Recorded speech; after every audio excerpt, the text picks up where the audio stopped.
Bismillahirrahmanirrahim. Assalamualaikum warahmatullahi wabarakatuh. Waalaikumsalam warahmatullahi wabarakatuh. Baik, alhamdulillah pada kesempatan kali ini sudah hadir bersama kita Bapak Suherlan SIP. Beliau adalah Kepala KUPT Puskes Hewan Kecamatan Bulog.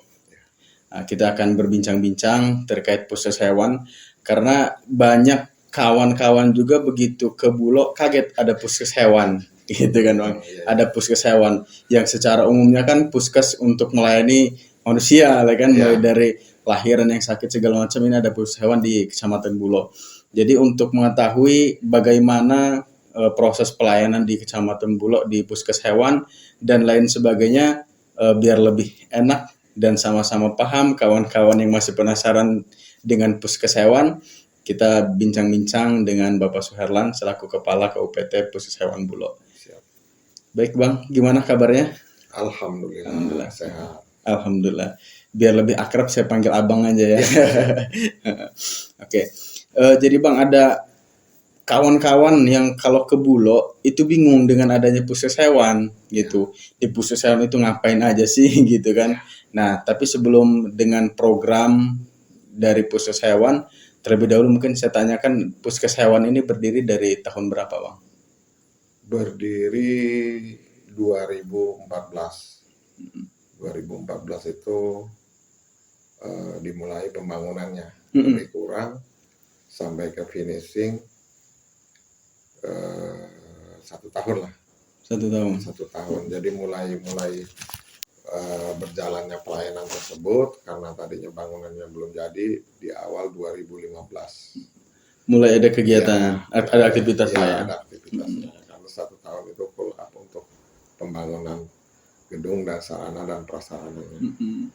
Terus untuk yang di dalamnya Bang, setelah dibentuk kan sudah berdiri Puskes Hewan, kemudian yang direkrut itu orang-orang kabupaten atau yang orang-orang Kecamatan Bulog yang dipercayai di Puskes Hewan Kecamatan Bulog? Ya.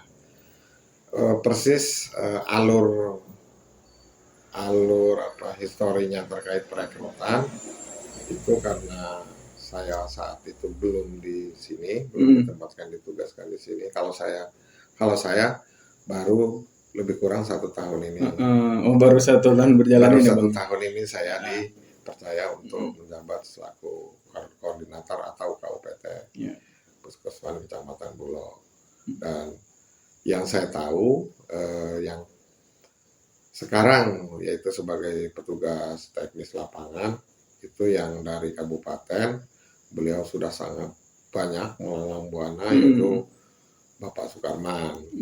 Kemudian di situ juga ada Agus Mulyadi yang memang itu warga Sukagung, desa kita, warga Sukagung. Kemudian ada Pak Herman, beliau juga warga Sukagung. Namun wilayahnya beda-beda karena Puskesmas Bulog ini menaungi 5 kecamatan. Jadi kecamatan. Tidak hanya melayani masyarakat Kecamatan Bulog saja gitu loh. Jadi dipetakan setiap kecamatan itu ada petugas teknis lapangannya di masing-masing kecamatan tersebut. Kayak Pak Sukarman kan menaungi Kecamatan Bulog. Kadang beliau juga karena beliau adalah lebih senior, mumpuni ya bahasa Jawanya. Skillnya beliau ya beda karena beliau memang sudah puluhan tahun, hampir 20 tahun bahkan di bidang hewan ini atau peternak. Jadi kadang membantu juga kalau memang ada hal-hal yang krusial, ada penyakit yang sedang mewabah, ya Pak Arman ini membantu di wilayah di luar wilayah kerja gitu. Yang di Kelumbayan Barat dan Kelumbayan Indung hanya 1 petugas teknis. Jujur aja sih, untuk luas wilayah sangat luas, kemudian peternak yang ada khususnya yang ada di 5 kecamatan ini sekarang sudah mulai menggeliat bahwa beternak itu memang, kalau menurut saya, menjanjikanlah hasilnya. Tabungan tidak terasa. Tidak terasa, kita bukan bentuk uang tapi dalam bentuk peliharaan, dan kemudian 1 tahun atau 2 tahun itu sudah ngumpul gitu. Ngumpulnya ketika dijual ya tidak dalam bentuk celengan tapi adanya di hewan tersebut. Kalau 5 kecamatan tadi, kecamatan mana aja, Bang? Kecamatan Bulo, Limau, Cukubala, Heeh. Kelumbayan Barat, Kelumbayan Induk. Oh, 5 kecamatan. Dapil 6 lah ya. Dapil 6. Kalau Iya, Dapil 6. Nah, betul. Kalau untuk program Pushewan sendiri gimana? Keseharian atau ada program-program tertentu?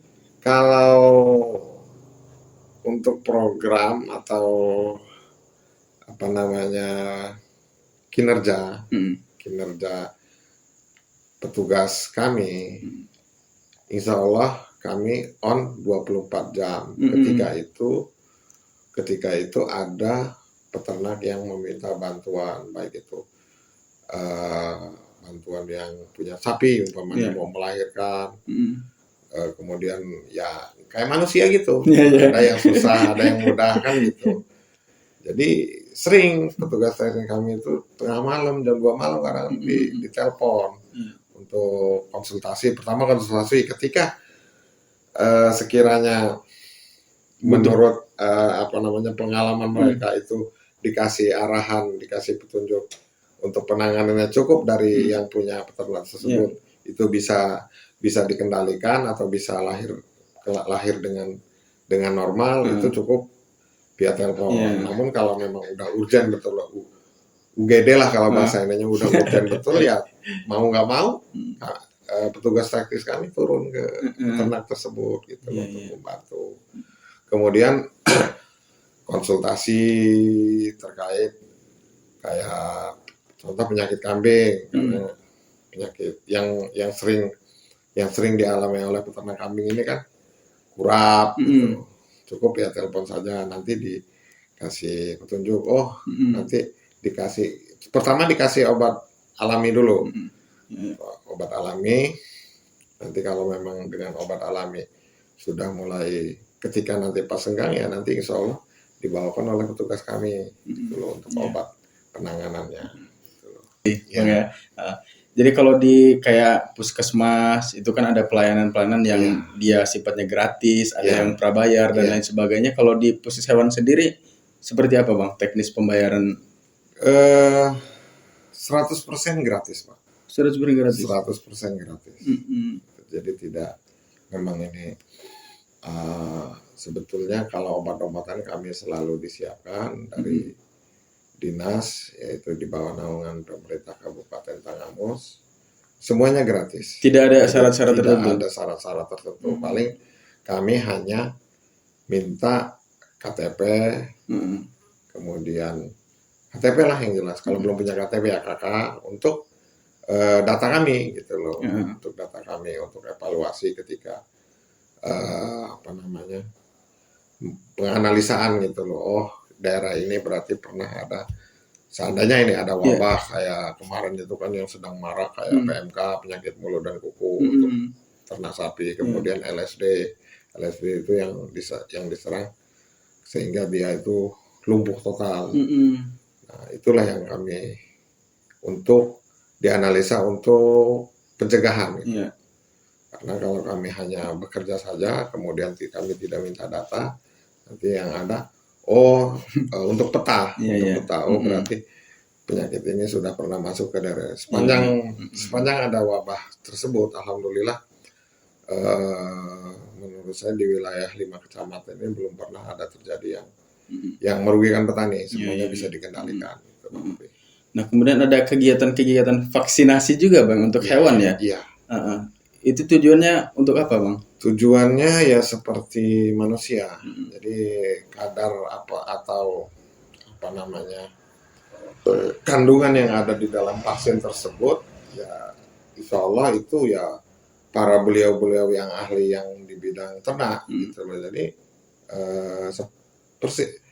sama seperti vaksin manusia gitu loh, untuk imun.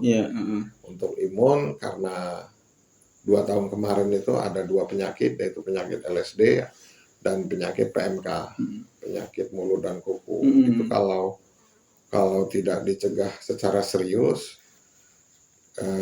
kami khawatir kepada para peternak, karena kalau tidak dicegah ketika mengobati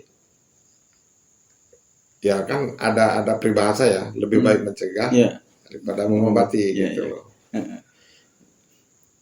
Untuk vaksinasi itu berapa tahun terakhir Bang berjalan vaksinasi untuk hewan ini? Baru 2 tahun. 2 tahun terakhir ini. Semenjak adanya wabah penyakit baru ini.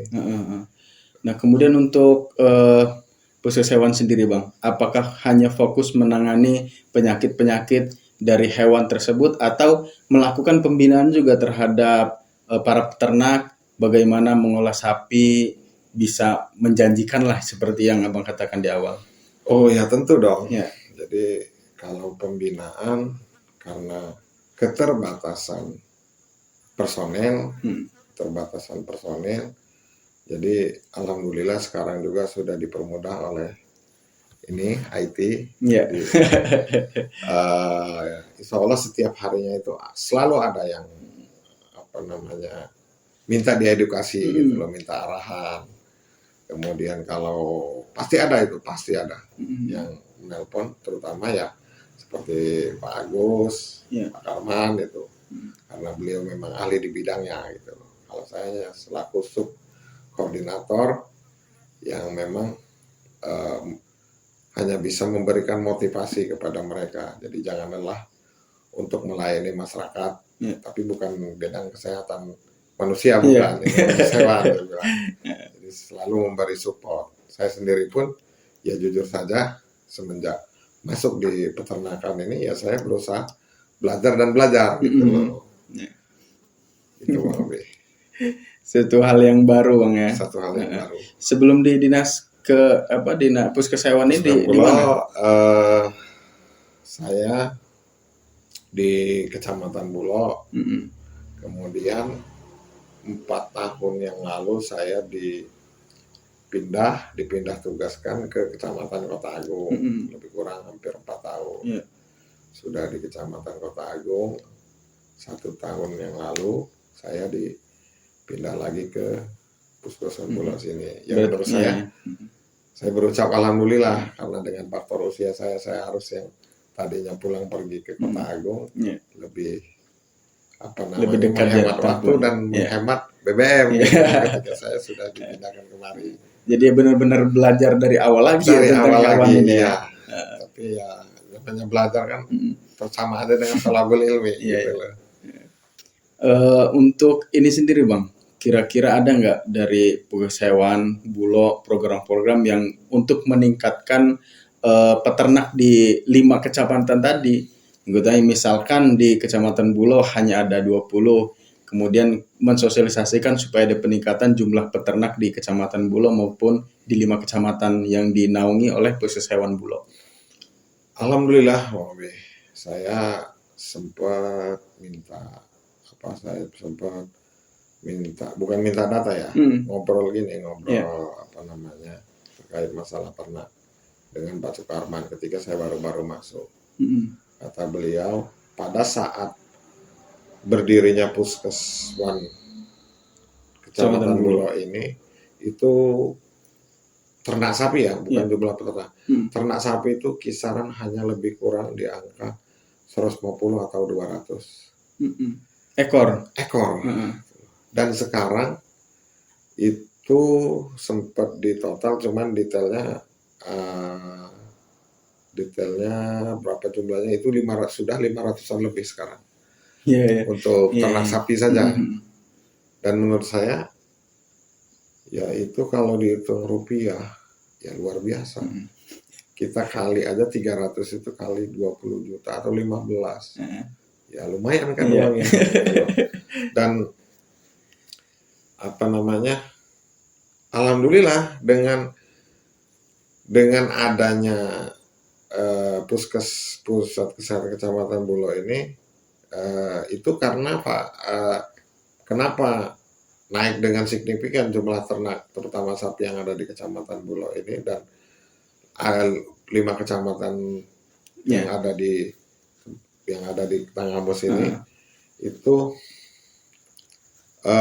pada waktu sebelum ada mantri hewannya atau sebelum ada Puskeswan ini itu mereka manggil untuk IB inseminator buatan Mm-mm. atau perkawinan yang dilakukan dengan melulu suntik. Yeah. Kadang mereka kalau petugas teknis itu saya yang menghamili bahasanya. Padahal ya karena apa? Tidak dikawinkan secara alami, pada umumnya harus menyiapkan jantan dengan IB ini atau inseminasi buatan ini cukup disuntik saja. Jadi insya Allah dan akan menghasilkan perkawinan silang. Umpamanya sapi lokal nanti disuntik melalui apa namanya bahan IB itu tadi PO, umpamanya peranakan PO itu hasilnya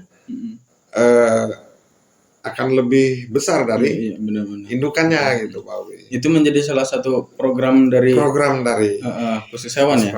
Puskes Hewan di bawah naungan Dinas Peternakan Kabupaten Tanggamus. Iya. Benar-benar untuk meningkatkan perekonomian masyarakat ya. Gitu. Benar Bang. Kemudian kalau untuk harapan terhadap para peternak dan juga yang hari ini masih menganggap peternak itu susah misalkan ya, agak ribet dan hasilnya kurang dan lain sebagainya, banyak pola pikir masyarakat peternak itu jauh dari kata sukses, katakanlah demikian Bang ya. Jadi harapan Abang untuk mengubah mindset masyarakat di khusus Bulog kemudian atau di bawah naungan Puskes Hewan, apa yang akan harapan Abang terhadap masyarakat untuk meningkatkan minat untuk berternak? Harapan saya bagi yang memang sekarang sudah punya ternak dan memang sudah beternak, jadi apa ya, terus selalu berobsesi gitu. Kemudian muncullah optimisme karena saya sudah sering ngobrol dengan para peternak. Banyak para peternak itu yang dia tidak punya sawah, dia punya kebun, tapi kalau mau menunjang kebutuhannya atau menopang kebutuhannya dengan kecil, dengan luas areal kebun yang dia punya, bahkan kata dia sempat guyon. Saya tanya kan, punya kebun Pak? Punya. Isi kebunnya kakao khusus? Enggak. Tangkilnya ada, petainya ada, kakaonya ada. Terus hasilnya gimana Pak dari kakaonya? Ya karena ketutup bayang, kalau bahasa pertanian ketutup bayang terlalu ini apa namanya? Ini jadi coklatnya ya nggak bisa buah maksimal katanya. Jadi menurut Bapak dari hasil kebun tersebut ya paling ya namanya itu hasil musiman kan. Kemudian kalau dari ternak yang Bapak punya, nah kalau ini luar biasa kata dia. Saya ngurusin orang tua yang sudah sepuh aja 2. Alhamdulillah saya bisa ngurusi orang tua. Anak saya sekolah ya dari ternak ini katanya gitu. Jadi dari sekelumit cerita saya, salah satu peternak kita yang ada di Tanggamus ini, beliau yang hanya mengandalkan dari kebutuhan, baik itu kebutuhan anak sekolah dan kebutuhan kesehariannya dari ternak saja, beliau sudah bisa nyaman dan alhamdulillah cukup, bahkan bisa menabung dari hasil ternak. Nah, ini bagi yang sudah tolong pertahankan, kemudian ya ditingkatkan lagi nanti hasil ternaknya, selalu optimis. Kemudian jangan sungkan-sungkan untuk komunikasi dengan kami. Saya selaku PT Puskesmas Kecamatan Bulog, kami insya Allah punya tenaga ahli yang menurut saya sudah tidak tidak diragukan lagi gitu kapasitasnya. Dan yang belum punya ternak, ya dengan hasil obrolan saya dengan Bang Obi ini mudah-mudahan akan menjadi inspirasi, karena beternak itu resiko kerugiannya sangat-sangat kecil. Karena apa? Setelah saya telaah, ternyata beternak itu hanya 2 untuk membuat kita rugi, yaitu 1 mati. Kalau mati namanya barang bernyawa ya kan, itu loh. Tapi ketika kita memang benar-benar sudah menjiwai, itu juga kecil kemungkinan mau mengalami kematian. Yang penting pada saat umpamanya musim penghujan, harus bagaimana nih yang punya kambing atau punya sapi, ayo monggo, welcome, silakan komunikasi dengan para petugas teknis kami. Kemudian yang kedua hilang. Itu resiko tertinggi. Di luar itu insya Allah beternak ini tidak ada gagal panen kalau bahasa ininya. Kalau bahasa petaninya gagal panen, tidak ada gagal panen. Gitu. Pasti kalau kambing kan bisa setahun 2 kali itu hamil beranak. Kalau sapi minimal setahun sekali. Dan itu pasti itu gitu, pasti. Pasti. Berarti kan kalau sudah hamil kemudian beranak, berarti kan itulah anaknya itu yang bakal hasil. Kita tunggu 1 tahun, 1,5 tahun, udah puluhan itu Pak, gitu loh nilai ininya, nilai rupiahnya gitu loh. Dari sejarah pun ya kita sudah tahu semua Pak, di ternak ini menurut saya udah ribuan tahun. Gitu. Kalau dulu kan namanya mengembala pengembala. Kalau sekarang kan di apa namanya diambil lagi bahasanya, bahasa Indonesianya beternak. Gitu. Dari sejarah-sejarah, jadi udah ribuan tahun dari Nabi Ibrahim sampai ke Kanjeng Rasul Muhammad itu kan beliau para pengembala. Dan saya kalau menerangin ini nggak enak sama yang memang yang bidangnya kayak ngomong luar biasa pokoknya insya Allah. Jadi keberkahannya pun memang sudah dilakukan oleh para nabi-nabi kita gitu loh terkait peternak ini. Gitu. Ya, artinya tidak ada ruginya tidak ya. Ada ruginya. Tidak ada ruginya. Oke. Nah, kemudian terakhir Bang, untuk puskes hewan itu melayani langsung ke rumah atau petugasnya tadi yang keliling ke beberapa kecamatan yang dinaungi Puskeswan Bulog? Kalau yang sekarang ini karena jaraknya sangat paling ya yang wilayah Kecamatan Bulog karena berdekatan, karena ada saja sih yang kadang bawa kucingnya untuk disuntik anti rabies, kemudian dan mustahil sih kalau mereka harus bawa hewan Pak, merepotkan. Jadi kami yang jemput bola, kami yang turun lapangan. Gitu loh, tidak seperti manusia dinaikin motor dibonceng kan gitu. Jadi ya kami tahu diri, bukan tahu diri ya. Jadi punya moto melayani dengan sepenuh hati. Melayani dengan sepenuh hati supaya masyarakat ini benar-benar nanti di beternak ini mereka itu akan merasa nyaman. Oh ternyata ada Puskeswan Bulog ini, kita mau komunikasi konfirmasi terkait apapun itu, baik pakannya, baik pencegahan penyakitnya dan lain-lainnya. Jadi tidak hanya kami membangun obsesi dan optimis saja kepada mereka dari apa yang kami lakukan dengan petugas kami teknis yang ada di lapangan itu kan menurut saya akan menjadi doping gitu loh, supaya benar-benar para masyarakat yang ada di wilayah Tanggamus ini dengan sumber daya alamnya yang mendukung, menurut saya ya luar biasa, masih enak untuk cari pakannya. Karena ini kalau ini iklimnya sedang seperti ini, tapi kan iklim seperti ini tidak tiap tahun terjadi.